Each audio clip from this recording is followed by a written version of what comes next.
how to lose weight and get in shape as a busy parent. Listen guys, in this video, this is going to be a good one. I'm going to be interviewing fitness professional Jon Strong. That's his name on Instagram. And so he'll be hopping on in just a second, and we'll dive in, guys. This is going to be a really good one. And so if you're a busy professional, if you're a busy parent, whether you have 2 kids, 3 kids, 1 kid, you got a kid on the way, we're going to dive into the nitty gritty today and give you guys some gems, because Jon, he specializes in helping parents. And so I'm kind of trying to see if I see his name pop up and what he requests. We got the All the Way There podcast on. Good morning, good morning. Man, I love our interviews that we do. We've done 2 so far. We gotta make that like a every year thing, because it's gonna be great. Then we got Justin Babb with Champ Elite Wellness. What's going on, brother? We actually went to high school together.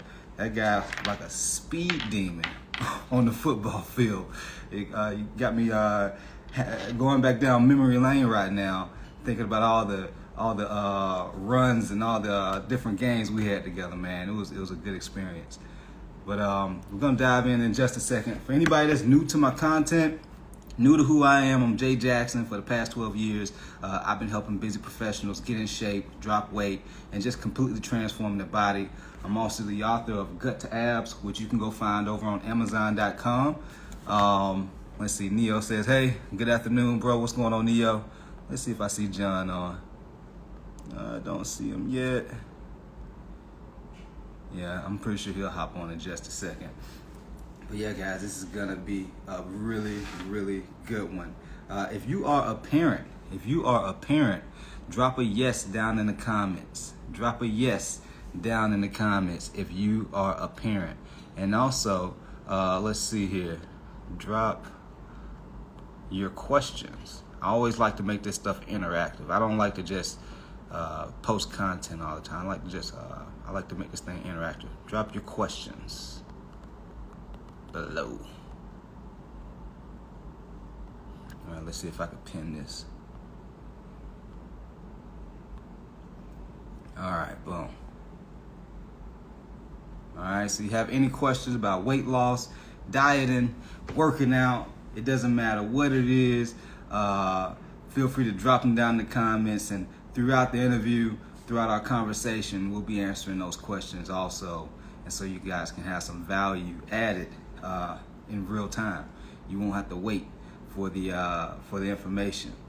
Let's see. See if I see Jon pop up yet. Not yet. Let's see if I can message him on my laptop real quick.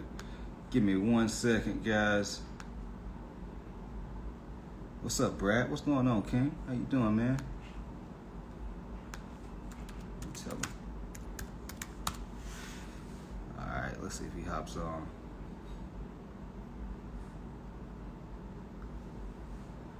Let me see. Request to jump on my live.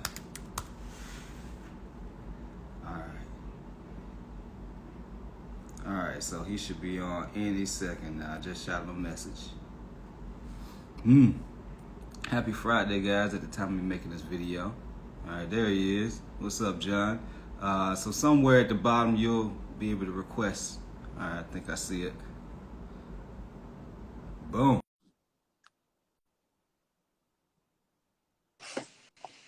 All right, guys, there he is. Strong Jon Fitness in the building. He's ready to roll. What's up? Thanks for having me. Oh, absolutely, man. I appreciate you jumping on, man. Taking some time out of your busy schedule to jump on and jam with me for a few minutes. Absolutely, man. Thanks for having me on the show. I'll call the show the Instagram Live. We haven't connected in a while, but I'm always happy to connect in this realm for sure. Absolutely. Cool. And you know, before you jumped on, I was telling everybody we're going to be talking about how to lose weight and get in shape while being a busy parent, you know, and I know that's something that you really doubled down on and specialize in, you know, and I'm looking at your social media platform. I'm inside your Facebook group. And I'm like, God, this dude's getting some crazy transformations. It's been a blessing for sure. Yeah, yeah. So we're gonna dive into it, but before we dive into all the nitty gritty, for all the people that are new to John Fitness, I want them to get a better grasp on who you are. So let's start with your backstory. Like, what was life like before you jumped into fitness? Like even before fitness professional, before even you getting into fitness yourself, what was life like for you? Wow. Yeah, that's a tough one. So basically, I, my background is Greek. If anyone's seen my last name, um, so we revolve a lot of our lives around food. So I was a very, I was very active as a kid. As a teenager, I played a lot of hockey, but Mhm. I was overweight. I was a chubby kid. Into teenager years, I was not confident whatsoever. I was not the outgoing person that I might, come across as today. Um, I wanted to improve my hockey playing abilities. I was always slow because I was heavy. I got a trainer in high school. My parents paid for a lot of stuff for me for coaching and stuff Yeah, like that. So he taught me a lot. I mean, he was an ex bodybuilder, so his approach was a lot more restrictive, more bodybuilding style. But he did right, know about like hockey training and stuff. But it really jumped me into that kind of like, okay, I can lose weight and feel good about myself like from the gym. I'm like, this is really right. cool. Like, I do enjoy this. So I did that through my teenage years, got a couple other trainers, professional lacrosse players, and just really tried to learn as much as I could until it was time for me to try to do it for myself. And then I found Right. it was the yo-yo. I would lose a ton of weight for the Mm, summer. Summer was right. over, gain a ton of weight. It'd be cutting season and bulking season. And I lived that life for, I don't know, 5+ years before I was like, you know what? Like, this sucks, dude. Like, this isn't fun. Wow. Like, every Right. January, I'd be super heavy from like just a winter time of just eating, Mm, calling it bulking. Um, yeah. and then I try to rip down again. And every time I did that, it was harder and harder. And I always had this Interesting. goal weight. Yeah, I always had this goal weight in mind. I was like, yeah, I want to weigh 200. And then it Hmm. was interesting because I got down to 200. I got down to 195. Okay. I wasn't happy, man. Wow. I was like skinny fat. Like I look at myself. I Yeah. call him Skinny John. Not a lot of muscle. Interesting. Still have flub. Still not confident. Just not Yeah. the person I wanted to be. So later in my late 20s, um, I kind of figured out, I helped myself through a transformation of sorts. I kind of figured the route out, helped my brother with his, helped one of my Mm, best friends lose like 40 pounds. And then at my that's workplace, I awesome. became like the guy to talk about training nutrition. I brought my lunch to work instead of eating Mhm. chicken wings and French fries and pizza all the time. Right. So people got to know me as like the healthy guy or whatever. So I'd answer questions like that. But then the funny thing happened is I started learning about more flexible dieting, flexible eating. Mm, The people who saw me eating like chicken and quinoa and broccoli now saw me eating cookies and like, dude, what's going on? I thought you were losing weight. And I'm like, I am. So like interesting. teaching people how to be flexible with their eating, that really set it up for me where like, this is amazing. And like people have so much still to learn. Like it was all just old school bodybuilding Wow. style, like restrictive.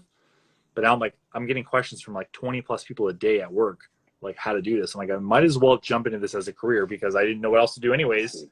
I'm like, I love this stuff. So that was, I was 26 at the time, Hmm. a good 6 years ago. Got my first personal training gig. A year Right. later, I was like, I took on my first client. It was someone from work. She's like, after the season's over, because I worked with like the Blue Jays and stuff in baseball season. Like, Right. I want you Right. to train. I want you to train me. That's awesome. And I'm like, let's do it. Like I didn't know what the hell I was doing. 2016 October, I'm like Strong John Fitness was born. So Nice. the first 3 years were a lot of learning curves as a Mm, fitness professional, business owner. I became a parent in 2016 as well, so that kind of kickstarted all this kind of figuring the stuff out. It right. wasn't Right. until 2020, I guess not last year, now 2 years ago, 2020 Yeah. March. So COVID hit. Um, we were pregnant with our second born, and I was in a mentorship group at the Ooh, time, and they were like, "Why don't you work on more helping parents? Like you're a parent, you're about to become a parent of a second kid, but you're in great shape. Like how you do it can help other parents do it." So that's true. that's what kind of got me to kind of really hone in on helping mothers and fathers and other people alike that just have really busy schedules, Right. have struggled for years on restrictive diets and not knowing what to do. Help Right. me help them kind of figure their fitness out, because what I say Mm, all the time, like what 22-year-old version of me needed and what 32-year-old version of me needs is very different. And I know any mother can attest to that. Like the body you're in now, the life you're living now is never going to be the same as it was before kids. And that's fine. That's a good thing. You're in a different chapter, but we have to work with what you have now, not what you used to do for your fitness journey. So that's kind of like the gist of what brought me to this point today. Man, that's a heck of a journey.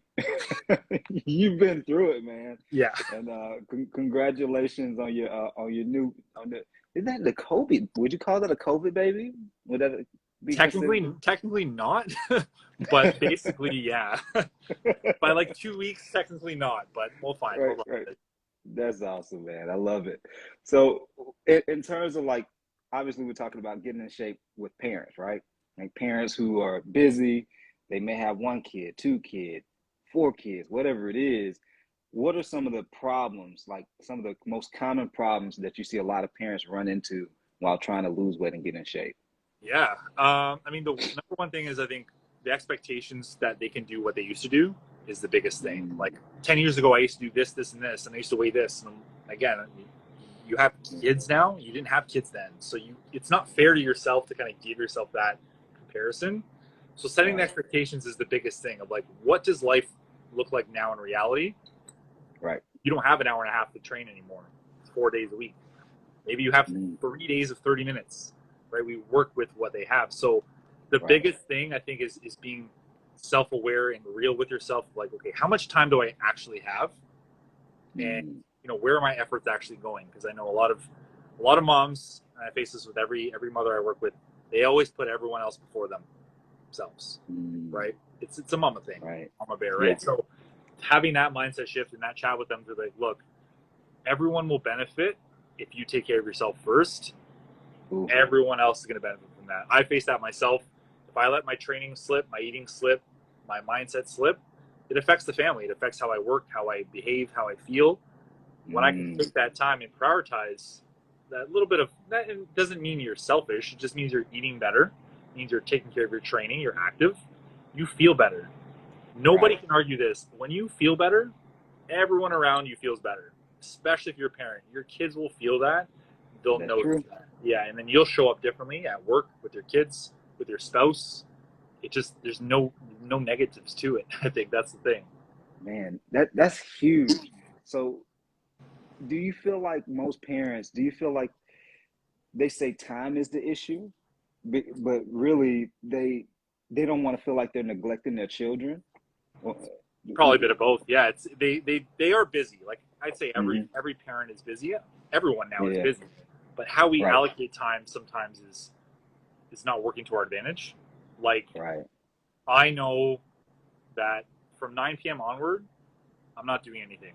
And I give myself permission that kids are asleep, I want to relax. But I also know that if I want to do some morning cardio, if I want to read, I need to get up a little bit earlier. I need to make that time for myself because once the kids are up, I can't. You know what I mean? So sometimes it's just taking that time for yourself. Sometimes you have to make it. Sometimes you have to tell your spouse, look, like I can't stay up and watch another episode. Like I want to get some sleep so I can get up and maybe do a 30-minute workout in the morning or meal prep. So sometimes as parents, like there's this blockage of making time for ourselves. It's not always TV related. It's sometimes, we literally have no room to breathe. But again, it's the expectation of like, if the span of 7 days, finding 3 days of 30 minutes is very doable for everybody, I'd say. Yeah, totally. And let's talk about that. Like, what are some tactics or some things that you could give people to take away from this live, and so they can implement it immediately or over the next few weeks, and they can start seeing some type of results as a busy parent while they're trying to lose weight? What are some key pointers? Yeah, one of my favorite things to do, other than taking a look at your schedule and just really making the time, is small checklists, man. Small checklists are so powerful because as parents, things never end. They're always going. To-do lists are always piling up. So what I ask every client is to have a daily to-do list for their health and fitness only of 1 to 3 things.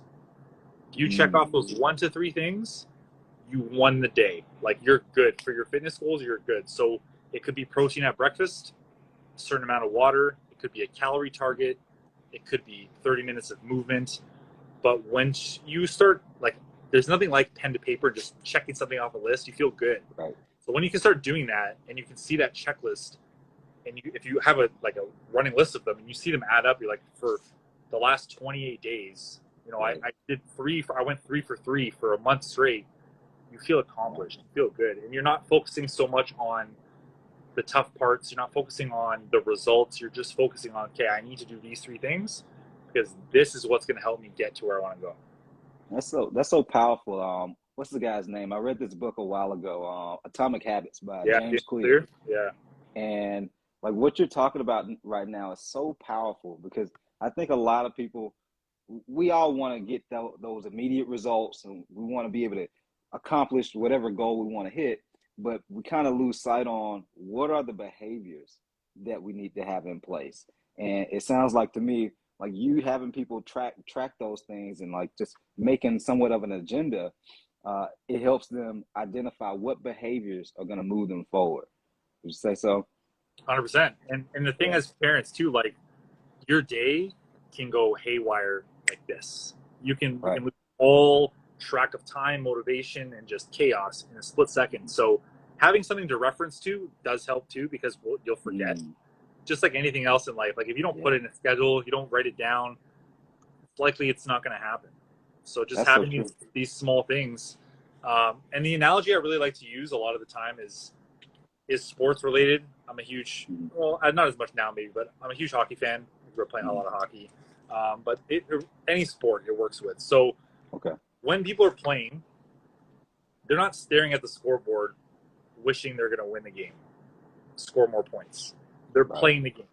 So when it comes to your fitness journey, you want to lose 20 pounds. You can't stare at the scale, stare at the mirror, and say, I want to lose 20 pounds. You've got to play the game. In order to do that, you got to knock off the habits on a pretty consistent basis. The result happens. Not by staring at the result, it's by putting the work. So I love to use that for those who like sports. It usually makes sense. 100%. Yeah. That's awesome. And so not so much just looking at the score, but more so focusing in on what are the behaviors and habits that would you say these are habits that they can realistically sustain long term, or just the habits to obtain the goal? Well, I mean, that's the thing. If you're gonna follow through with these habits and behaviors, you're gonna do both. Because if you're creating these habits, they become the lifestyle. That is the end goal. That's part of the result, right? It's not like I'm asking you to cut out carbohydrates for 30 days and then then you're done. That's not realistic. So it's things that are important for long-term health. Like I said, protein, movement, even sometimes as simple as going to bed by a certain time. Like I have a client, I'm like, one of our habits is being in bed before 11 because she normally stays up till like 1, 2, and then that affects the next day, and it affects. So it's things that always work with your lifestyle and what you need, but it's never this like impossible feat where like there's no way you could do it. Right. Yeah. The reason I said that was because there's so many people who jump on these different diets and workout regimens that they never think to themselves, can I realistically sustain this? I find that a lot of people, they jump on diets where they're eating foods that they hate to eat, or they're working out at 4:30 in the morning because the trainer said, hey, you got to do fasted cardio early in the morning, and if you don't do it then, you're not going to be able to get the weight off.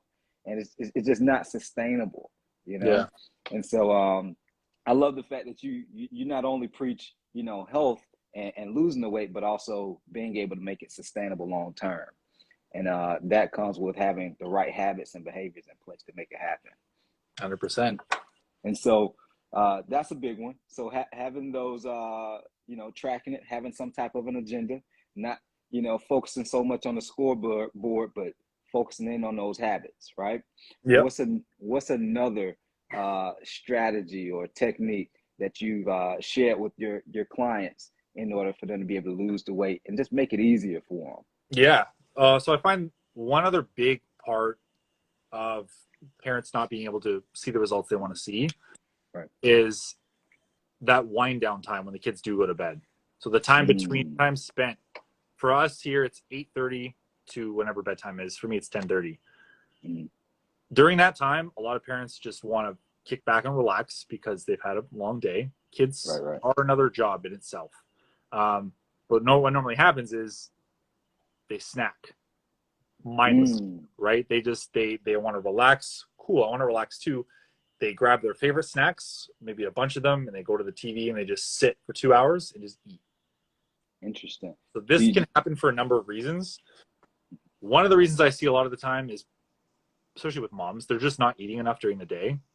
So they're starving because, again, they put their kids first. So they don't eat breakfast, but the kids get their breakfast. You know, they make sure their kids' lunches are packed, but, you know, they snacked along the way, so they didn't really need a lunch. So, and then they have family dinner, which is cool. It's like maybe 600 calories. So these moms are going into, like, after the kids' bedtime, eating under 1,000 calories and then wondering why they're starving. And then the food choices, I don't know about you, I'm not really looking to have like a nice steak and broccoli meal at 9 o'clock at night. You're going to want to have some of the comfort stuff. And if you're hungry, you're going to grab whatever's available. So that's one of the biggest things, is just not having full meals for yourself, not being proactive in creating the meals and eating during the day, because you want to be fed leading into the night. So what happens is they just, whether it's they keep buying the snacks for themselves or they buy it for the kids, they're there in the environment, they just sit and they snack and they snack and they snack. So that's one habit that, you know, I have no problem with eating after certain periods of time. There's nothing wrong with eating after 9, but it's how much are you eating? Are you thinking about where you're eating? Are you just mindlessly grabbing food out of the cupboard? Is it helping you? Are you feeling like shit after? Are you sleeping okay? Like, there's so many things involved. So that nighttime snacking craving aspect of things is something that we also focus on. Yeah, that's huge, because I think everybody has their own level of stress. You know, definitely being a parent, you want to kind of decompress at the end of the day. And so what are some steps that, you know, a parent can take if they do want to decompress, but they don't want to, you know, derail their fitness goal? They don't want to sabotage the results that they do get. What kind of steps can they take when it comes down to winding down, or, you know, closing out the day without, you know, binge eating on or drinking a lot of wine, over drinking on wine, or binge eating on some type of Debbie cakes or something like that? What do you think? What type of steps can they take? So I think, so the first step is, again, making sure you're having meals throughout the day. So when you do that and you eat protein throughout the day, especially a protein heavy breakfast, you're going to be less hungry as the day goes on. So you're less likely to overeat.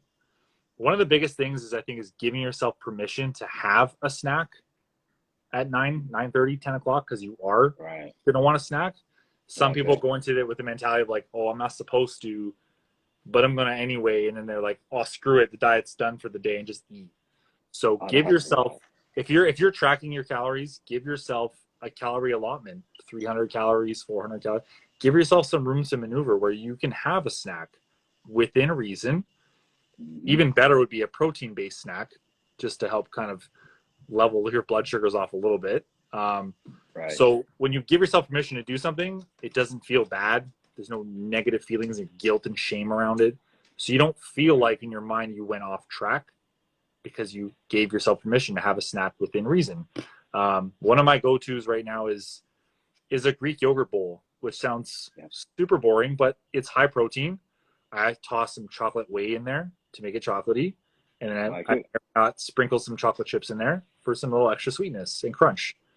It's like a 400 calorie bowl at very most, but it's yielding me 40 grams of protein.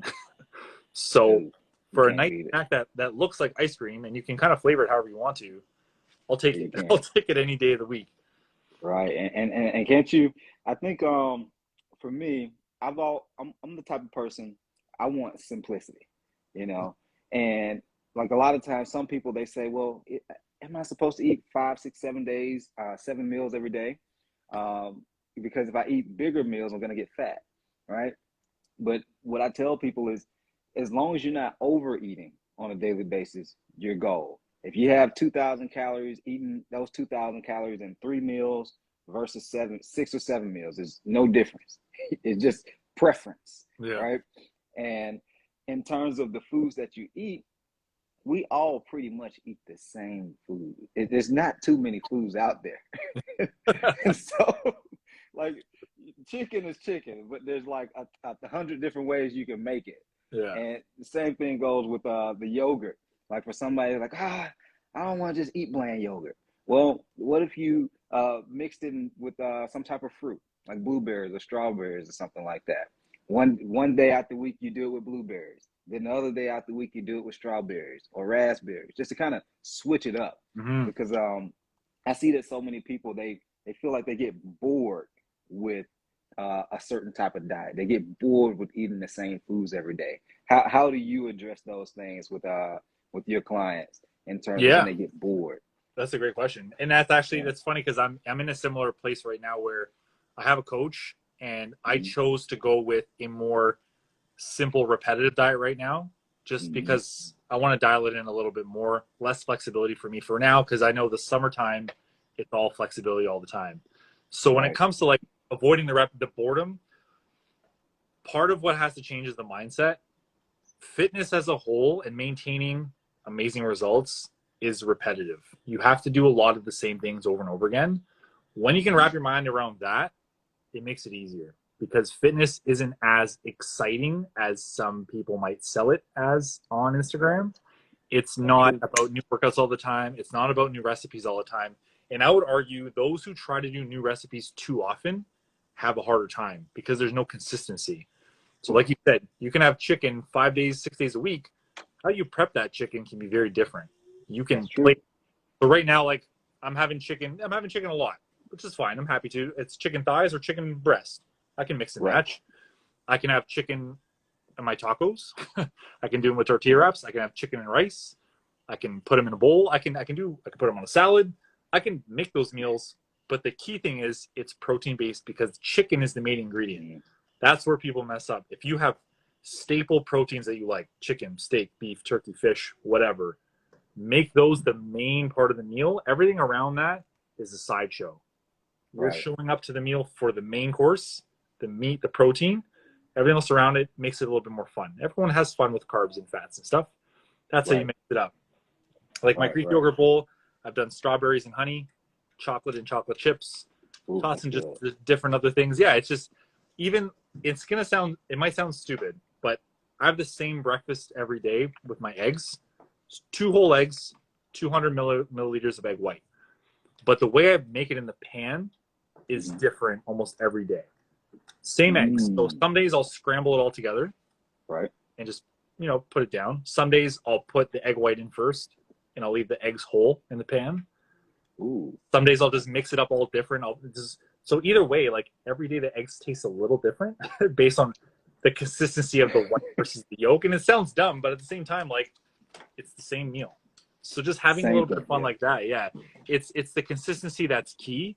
Having meals that you enjoy, staple meals that you're like, you know what? I could eat that repeatedly. I have no problem with that. Those are going to be like the key. And then you can sprinkle in variety around that. Man, I totally agree, because I actually have it in my book, the Gut to Abs book, as far as like having your go-tos, like 3 to 5 different meals that you enjoy eating for breakfast, for lunch, for dinner. And not saying those are the only meals you can ever eat, but you got to have your staples, like you were just saying. And when you have that, you're able to free up like your mind to think about other things. And when it's time to eat, when you're working for hours, and by the time you look up, you're like, oh, it's time to eat. You're not having to think about what you need to eat because you have some staples. You're ready to go. That are going to keep you on track. And so, man, it lets me know a lot that you just said that. It lets me understand why your clients are getting such great results, because you're really helping them simplify the process and streamline what it takes to get the results and keep them. Yeah, man, that's it. So before we part ways, I want to talk about what are the pitfalls as far as like nutrition that you see a lot of people falling into, like as far as parents. What type of pitfalls, maybe hidden mistakes that they're not aware of, or things that they thought were real, the truth, but turns out it's just some type of marketing gimmick in terms of nutrition for them to be able to lose weight. I mean, cutting carbs out is always a big one. I think everyone, when they feel like they want to lose weight, they automatically assume that they have to exclude things. If you're going into a fat loss program, or you want to lose weight, and let's say you start on Monday or whatever, and you're going into it with the mindset of like, I have to cut out this, this, and this, and this. How long do you think that's going to last? Like, right. It's funny. I had a conversation with a few friends last week, and it was like, if you had to cut out one of these things for the rest of your life, what would it be? And it was like tacos, wings, bread, or pasta. And I was like, pasta can go. That's fine. I'm like, I need bread because I use bread for this and this and that. And I'm like listing off all these things. And I'm like, how do people live without it? Like, if I want to make chicken pitas, burgers, hot dogs, sandwiches, grilled cheeses, like there's all these things. So like, you sort of think of when you go into something with exclusion, automatically you're going to have a hard time because you're like, you're saying to yourself, I can't have this. Instead, go into it with including. I need to include more vegetables. I need to have more protein. I can guarantee, myself included, nobody eats enough vegetables. I'd say 9 out of 10 people probably don't eat enough veggies. Yeah. Even protein, like if there's one aspect of nutrition that I have to work with clients the most, it's protein intake. Yeah. It's not intuitive for most people. We're not really raised to eat a lot of protein, and whether it's marketing or otherwise, people have a hard time saying, okay, well, I want to eat a 6-ounce steak, and in my head I'm like, I'm eating like 8 to 10 ounce steaks here. Like this is, but it's habits, right? It's how you appropriate. So the other thing I see is liquid calories is always kind of going to be a thing, whether it's a Starbucks lattes or espressos, or whether it's wine or beer. Ooh, talk about it. Not that these things are bad for you necessarily, but it's very easy to go to Starbucks right now and get a 600-calorie drink and be hungry right after you finish that drink. Easy. That's a huge portion of someone's calories, possibly, and you're hungry after. So where does that leave you in terms of your day of eating? 600-calorie latte or whatever the drinks are called. And, I used to dive into the frappuccinos and stuff, and now it's just black coffee. Same. It's really not that bad. That's the thing. Like I used to think, coffee's gross. Your taste buds adjust. Just don't go from like the super heavy sugar all the way to black. Just bring it down a touch. Save yourself some calories. One thing I love to talk to people about is like, do you need to have that much cream? Could you have milk? Do you need to have that much sugar? Could you do sweetener? The little calorie savers throughout the day. Even full sugar pops. To me, there should be none of them. I think those are a waste of calories. And that's how I look at it. I don't look at it as those are bad, those are going to cause weight gain. But would you rather eat 300 calories worth of food or drink 300 calories worth of something that you're still hungry again afterwards? Just like that. Right? Yeah. That doesn't help. So people make fun of like, oh, I'll get a McDonald's and a Diet Coke. Well, yeah, you should get a Diet Coke because you don't want to have an extra 300 calories of soda pop. Like, it's not helpful. And then when it comes to alcohol's a tough one, man, because I mean, for a lot of people, it's a release. And like, I'm not here to judge or shame. I've used it as a release before too, but at the end of the day, it's not helpful. Like, using that as a release isn't going to benefit your health. But I also know that, having a glass or two, sometimes you need it. Sometimes you just want it. But the key is not to let your nutrition slip after you've had the wine or the beer. Because we start to drink, have some alcohol, we get snacky. Like, oh, I want to order some pizza. I want to go for nachos. That's where the lie. It's if you have too many beverages, and then those too many beverages lead to poor nutrition choices that day and the next day. Because I don't know about you, after a night of too much alcohol, the next day I'm not looking forward to a healthy breakfast at all. At all. No. The standard for me was to wake up at 11. This is pre-kids, obviously. Wake up at 11, order pizza at like 1. that was the post-alcohol. But any parents can attest that if you drink, the next day the kids are still getting up at the same time, so you're gonna be hurting. So there's that too. But as far as detractors, it's usually mindset based. Liquid calories are big, and just sometimes it's you get in your own head about what you should or shouldn't be doing because of marketing or what you see other people doing, and usually if you think the grass is greener on the other side, grass is green. Usually it just means you're not watering your grass enough. Ooh, man, I hope y'all are paying attention because this is deep. Like, I see a lot of fitness trainers, and there's nothing wrong with posting workouts all the time on social media and posting nutrition tips on social media. But this right here, like the psychology behind this stuff, powerful. That's why John's getting these crazy transformations with his clients. Appreciate you, man. Because this is powerful, man.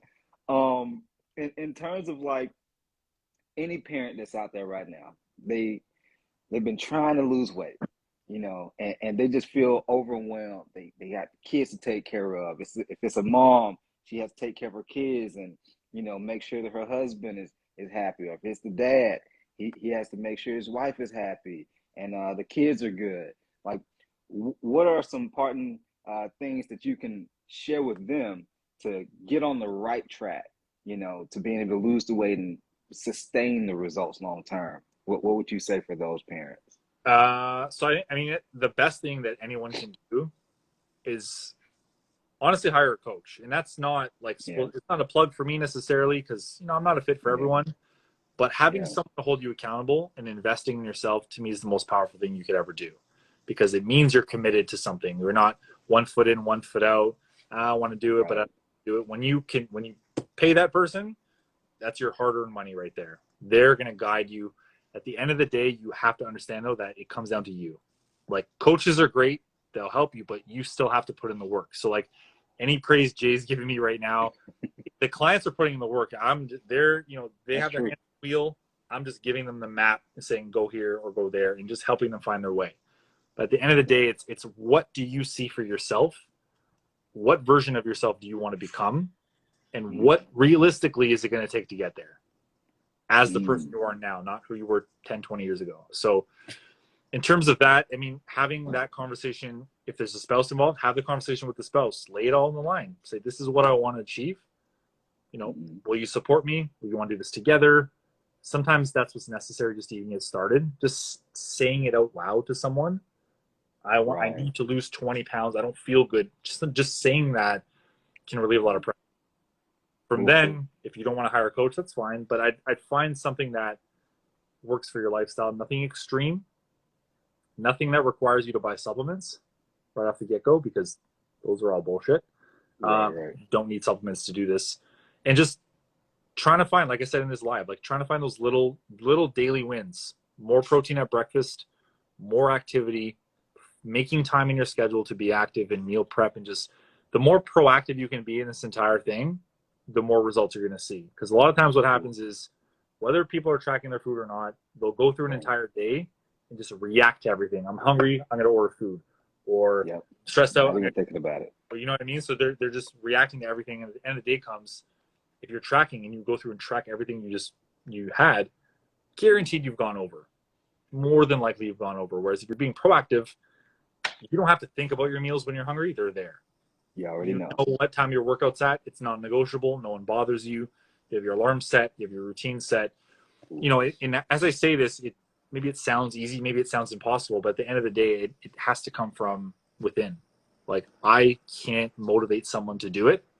You have to want to do it for really powerful reasons. It's more than just summer's coming and I want to look good in a bathing suit. It's like, no, like, I don't want to have health issues when my kids are older. I don't want them to have to take care of me.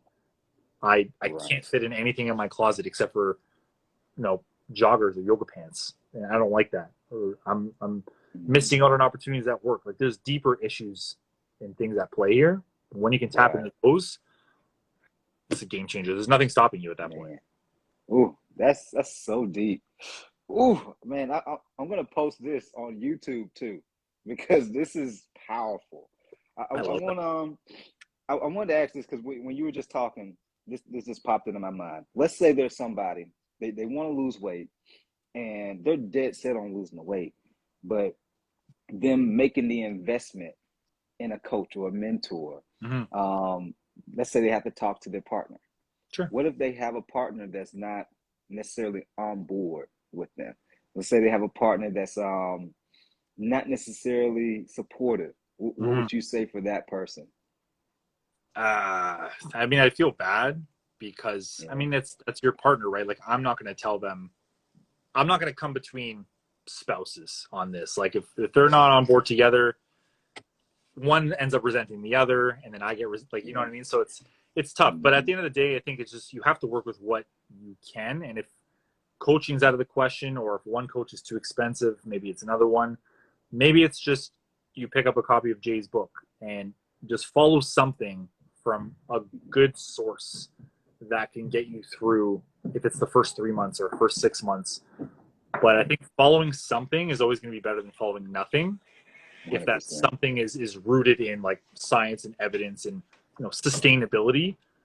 So that means like there's no extreme diets here. There's no like detoxes or any of that stuff. Something that's you can see yourself doing long term. If you can't hire a coach, maybe an ebook is the next best thing, or a book, or maybe that coach has just, you know, a program you can follow instead. Something to give you a guidance and structure, because 9 times out of 10, currently there is no structure or plan. It's just you just live. I'll go with the flow, which is what gets people in trouble. Right, I see. Yeah, and that's so true. Like having that structure of just knowing when you go to the gym, you know exactly what exercise to do, how many reps, how many sets, what cardio to do, how long. It simplifies the process. And for a lot of people who have the concern about time, well, if you have a plan, imagine yourself not having a plan, how long you're going to be in the gym, not knowing what to do. But if you have a plan, now you're able to go into the gym, move with some confidence, move with purpose, get in and out of there. You know how long it's going to take to get the results you want. And you know you're not wasting your time, right? Absolutely. So, John, man, I appreciate you jumping on with me today and jamming with me. This has been crazy good. Like, I thought we were just going to talk a little bit about like nutrition and workouts with parents, but man, it's powerful as far as like the mindset side of it too, like the preparation, the habits that they need to create to have like long lasting sustainable results. And that's really what great coaches and mentors really preach. It's not just about quick, fast, immediate results. It's about making it stick. Absolutely, man. I appreciate you having me on. I appreciate you pumping my tires here a little bit. That's awesome, man. Thank you. Absolutely. We'll have to do it again soon, brother. Absolutely, man. All right, now. Appreciate you jumping on. Later, Jay. Talk soon. Later. Later.